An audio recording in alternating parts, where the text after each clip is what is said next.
Hi, this is Eric Martin with BoardGameGeek. I'm here with Chris Rowlands and Stephanie Straw from Funko Games. Hello. Yeah. Yes, looking at the Funkoverse Strategy Game, or at least part of it. Part of it. Part of it. Two separate games that are also one game together. 1/3 of the minis game system that is Funkoverse. Currently launched today. Yeah. Launched today, but actually available.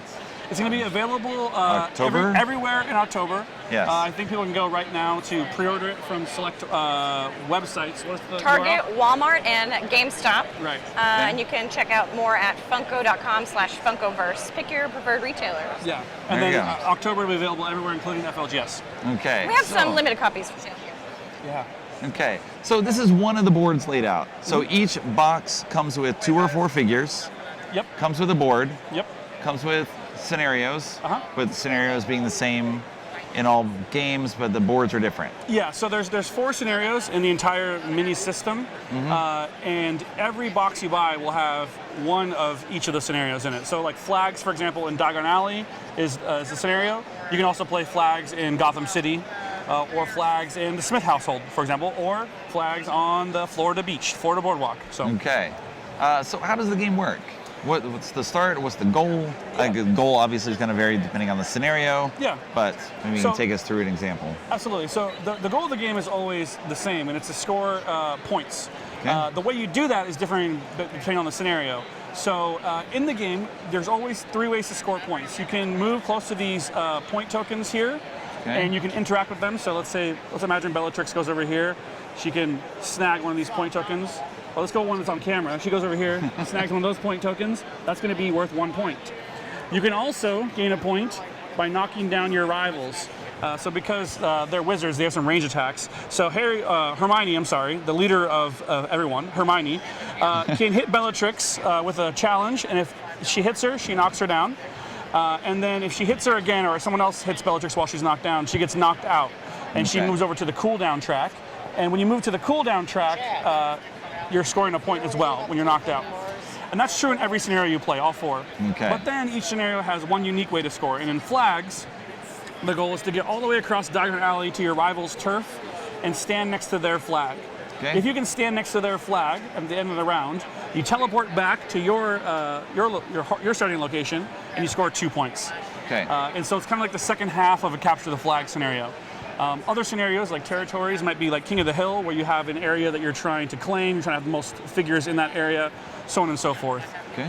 We designed the game so that there's 4 scenarios, but they kind of have a broad range of strategies, because unlike a lot of other sort of miniatures games, in this game, me and you, Eric, will sit down and play, and we're going to decide the map and scenario that we play. Then we're going to go to our collection of figures and decide who we want to play with. And so we could both be Harry. We could both be Harry, yeah. There we go. Absolutely. Everyone here. And the reason we did that is because we wanted to really incentivize people to kind of get to experience their entire collection and not be stuck in sort of like their one army list that they have.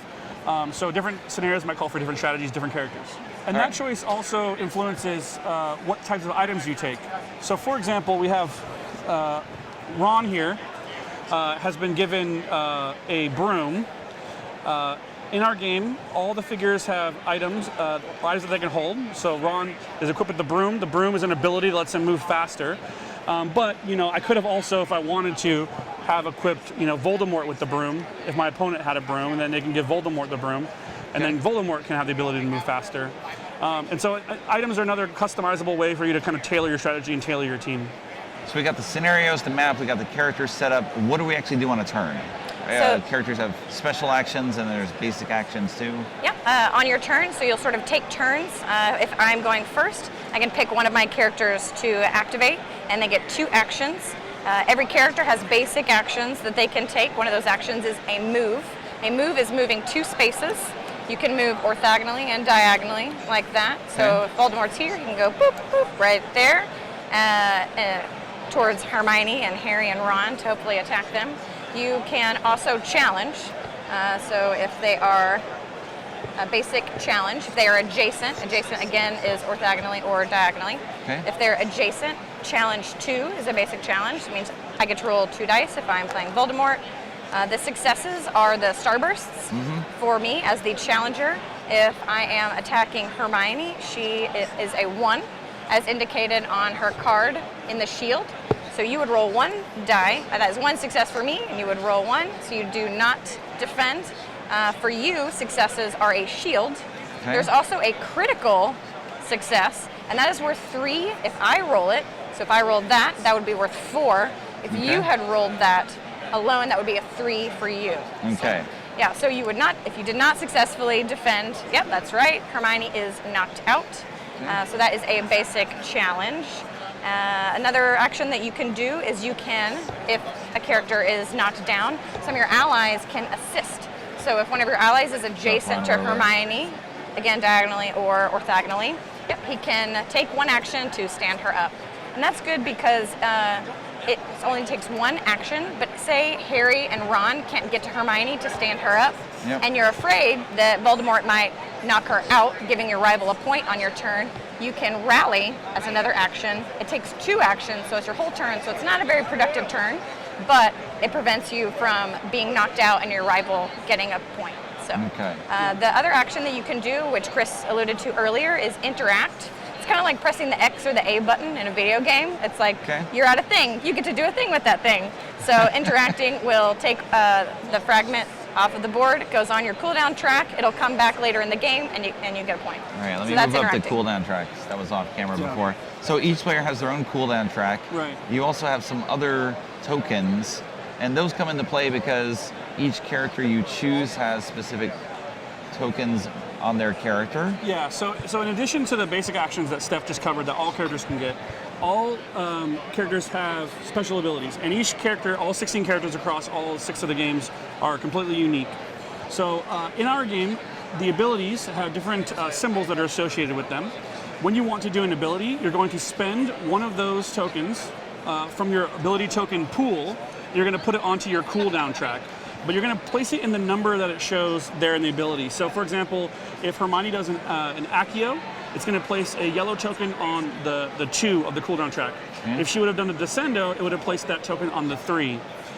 It is a shared token pool amongst all your characters, but that does mean that the more powerful the ability, the longer that token is going to be out of your possible resource pool.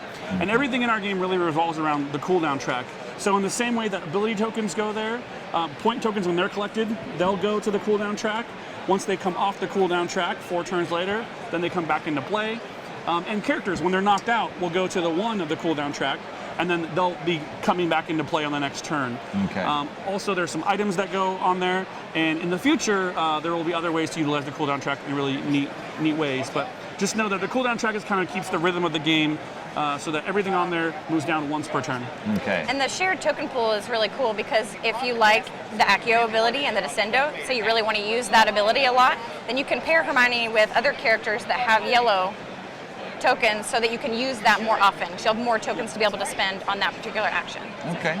And so you're going to move a character or have two actions, and then that character is exhausted. You do a different character. Right. Yep. So when a character is exhausted, you put a token on them, and you sort of take turns until all characters are exhausted. In this scenario, at the end of the round, you would then check to see if anyone made it to their opponent's flag, which they could then choose to cash in for 2 points and move their character back to their starting area. Then you also move things down on the cooldown track, and then you unexhaust all your characters, and the first player marker then switches to the other character, so that if you went last the previous round, you're now going first on this round. And that's a really powerful moment, like for people who are really digging into the strategy, is those sort of the ends of the round, being able to go twice in a row can be really effective. So you always have to kind of plan for that switching. That's right, and plan for that having it used against you. Yes. Of course. Yeah. Know that they're going to do that too. Yeah. Okay. So, as you mentioned, these are 2 of these 6 games. Yeah. There's 2 DC Universe, Rick and Morty, Golden Girls. Yes. There we go. Yeah, all interchangeable, all working together. It's one game system. You can buy them, take them home, mix them, match them. It's your sandbox to play in. And we really want to strive that we wanted to create something that people can kind of take ownership and really explore. One thing that I've been pointing out here is we don't have any rules for it, but all the maps have little openings there that we place in there. And that's just really to give players a chance to really kind of make the game their own and treat it like it's their own sandbox. So if you do want to extend Diagon Alley, by all means you can do that. Okay. All right. I've seen people ask about making their their own rules or bringing their own characters into the game, their own pops. Anything along those lines, or is that just? We've talked about it a lot. So these pops are a proprietary size. They're a little bit smaller than the regular Funko Pops. So regular size Funko Pops won't necessarily fit on the board. In addition, these are all it would look pretty great though. It would be like it would take up 4 squares. Yeah. They couldn't even get through that door. Maybe it's like a giant Cthulhu or something. Yeah. And then they have the unique feature that they can all hold an item. That being said, I mean, like I said, I think people are going to get creative. We totally expect made figures to pop up. One thing that was really neat, a couple weeks ago at San Diego Comic-Con, a couple of us from the studio got to go to Funko Fun Days. And at Funko Fun Days, they give awards to all of their community, like the pillars of their community. And they have a whole award dedicated to people who make custom pops. Okay. And so I can totally imagine. Could be one of you out there. Yeah, I totally imagine. I can imagine someone taking these characters, customizing them, repainting them, or doing what they want to do to kind of make it their own. But yeah, we're really excited. The system is really robust and can handle a lot, and we've been putting it through the paces. There will be more releases next year that we'll be announcing later this year. We're really excited about it. Yeah, I'm excited to see some of the fans and people that own the game, their favorite character combos, map scenarios, and stuff like that. Yeah. Okay. All right. Thank you very much, Yeah. Stephanie and Chris. Thanks, Eric. For a look at the Funkoverse Strategy Game coming out in October. If you're not here right now. If you're not here right now, it will. Then why are you watching the stream? Fall asleep until October. That's right. Get off your phone. Go do something. Thank you very much. Yeah. Yeah, My thank pleasure. you.